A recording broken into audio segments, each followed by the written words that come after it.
Good morning all of you. Last video के अंदर हमने डिस्कस किया था स्पर्मेटोजेनेसिस। अब स्पर्मेटोजेनेसिस के अंदर हमने फॉर्मेशन देखी थी किसकी, मेल गैमीट्स की।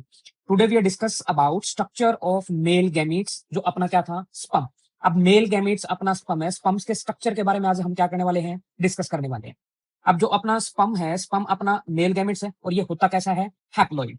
अब स्पर्म के अंदर जो अपना स्पर्म्स की फॉर्मेशन कौन सी प्रोसेस के थ्रू हुई, कौन सी प्रोसेस चली थी मेल के अंदर, स्पर्मेटोजेनेसिस।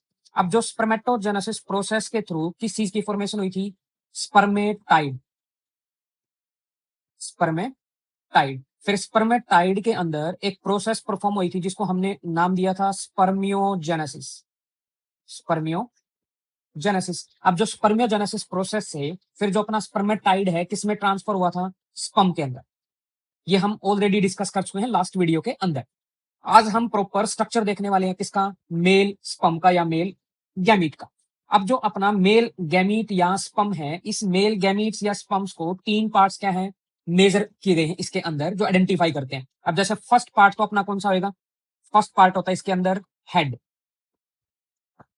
एंड सेकंड पार्ट होता है इसके अंदर जिसको बोलते हैं middle part. Middle part. And जो थर्ड पार्ट है अपना, ये होता है इसके अंदर क्या, टेल।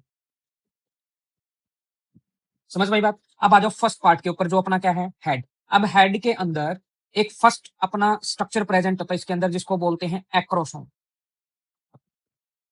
एक्रोसोम। अब जो एक्रोसोम स्पर्म के अंदर जो प्रेजेंट है, एक्रोसोम की फॉर्मेशन की किसने, एक्रोसोम अपना क्या है, एक Golgi derived enzymatic sac. Sac का मतलब क्या होता है, कैविटी। जो अपना एक्रोसोम है, एक्रोसोम किससे पैदा हुआ है, गोल्गी अपरेटस से पैदा हुआ है। और गोल्गी अपरेटस, इसके अंदर जो एक्रोसोम है उसके अंदर क्या प्रेजेंट होगा, एंजाइम्स प्रेजेंट होते हैं। समझ में बात। अब कौन कौन से एंजाइम एक्रोसोम के अंदर प्रेजेंट है, फर्स्ट एंजाइम होता है अपना कौन सा, हाइल्यूरोनाइडेज। एंड सेकंड एंजाइम होगा कौन सा अपना, प्रोटिएजीज। ये दो एंजाइम अपने प्रेजेंट होते हैं किसके अंदर, एक्रोसोम के अंदर। अब एक्रोसोम के बिल्कुल नीचे एक प्रोटीन प्रेजेंट है जिसको बोलते हैं G actin protein. G actin protein. इनका सेकंड नाम है अपना जिसको बोल सकते हो आप ग्लोब्यूलर। जी एक्टिन प्रोटीन और ग्लोब्यूलर एक्टिन इसका क्या है, सेकंड नेम होता है। अब जो अपना जी एक्टिन प्रोटीन है, ये प्रोटीन किसकी फॉर्मेशन में हेल्प करता है, ये फॉर्मेशन करेगा किसकी, एक्टिन माइक्रोफिलामेंट। स्पर्म के अंदर एक्टिन माइक्रोफिलामेंट की फॉर्मेशन कौन करेगा, जी एक्टिन प्रोटीन क्या करता है, फॉर्मेशन करता है।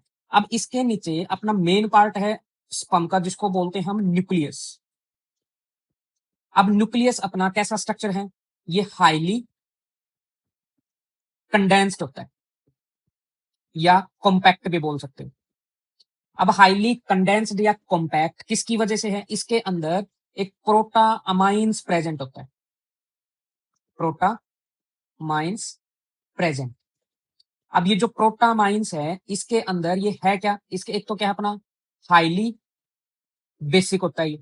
अब जो इसका बेसिक नेचर किसकी वजह से, इसके अंदर एक प्रोटीन अमीनो एसिड होती है जिसको बोलते हो arginine. Arginine rich amino acid इसके अंदर क्या होगी, प्रेजेंट होता है ये। और इसी के अंदर हाईली डाइसल्फाइड बॉन्ड फॉर्मेशन होता है।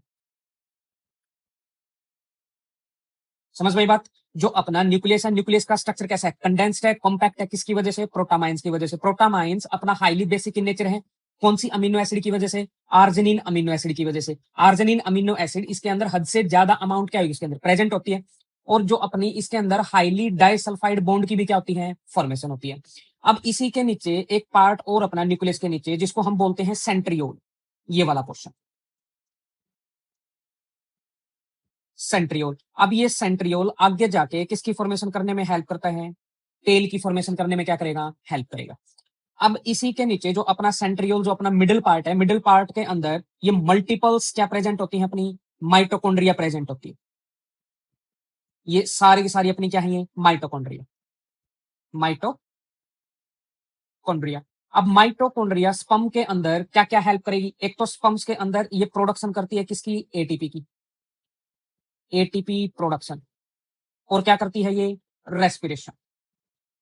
ये अपने माइटोकॉन्ड्रिया का क्या है? मेन फंक्शन है किसके अंदर? स्पर्म के अंदर। अब अपना जो थर्ड पार्ट अपना कौन सा है? टेल। अब टेल को अगर हम डाइसेक्ट करके देखते हैं तो ये अपनी टेल की फॉर्मेशन कैसे दिखाई देती है? ये इसका स्ट्रक्चर हमें दिखाई देगा किसकी तरह? एक्सोनीम की तरह। अब एक्सोनीम हम डिस्कस करते हैं फ्लैजिला और सिलिया के स्ट्रक्चर के अंदर। अब एक्सोनीम भी किस में हेल्प करता है? टेल फॉर्मेशन में हेल्प करेगा, टेल फॉर्मेशन में हेल्प करता है। समझ में बात? और इसके अंदर जो एक्सोनीम के अंदर 11 माइक्रोट्यूब्यूल्स प्रेजेंट होते हैं। 11 माइक्रोट्यूब्यूल से मिलकर क्या होगा? ये बनेगा। अब 11 माइक्रोट्यूब्यूल्स ये अपने दो तरीके से क्या होते हैं? एडजस्ट होते हैं किसके अंदर? स्पर्म के अंदर। 9 तो कैसे होंगे? डबलेट। और 2 क्या होंगे अपने? सिंगलेट। ये अपने 9 माइक्रोट्यूब्यूल्स की अरेंजमेंट होती है किसके अंदर? एक्सोनीम, जो स्पर्म की टेल के अंदर। अब जो अपना स्पर्म है, स्पर्म्स की टेल क्या करती है? रोटेशन में हेल्प करवाती है स्पर्म्स को। तो इसके अंदर एक मोटर प्रेजेंट होती है जिसका नाम क्या होता है? डाइनिन मोटर, मोलिक्यूलर मोटर बोलते हैं इसको, मोलिक्यूलर मोटर, जो स्पर्म्स की मूवमेंट में क्या करती है? वो हेल्प करती है। समझ में बात? ये था अपना एक छोटा सा टॉपिक, कौन? मेल गैमीट या sperm. Thank you all of you.